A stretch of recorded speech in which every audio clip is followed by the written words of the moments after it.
மோகன் நகைகளை ஏலம் விடுவதற்கு பதிலாக தமிழக அரசின் உள்துறை மூலமாக தமிழ்நாட்டுக்கு மாற்றுவது நல்லது என்றுதான் கருதுகிறேன்.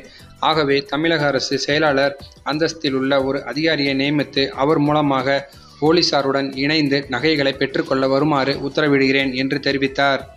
மேலும் ஜெயலலிதா மீதான சொத்து குவிப்பு வழக்கு விசாரணை நடத்துவதற்கு கர்நாடக அரசு செய்த செலவினங்களுக்காக கர்நாடக அரசின் பெயரில் 5 கோடி ரூபாய்க்கான டிடியை அனுப்புமாறும் ஸ்டேட் பாங்க் சென்னை கிளை தலைமை மேலாளருக்கு அவர் உத்தரவு பிறப்பித்துள்ளார்.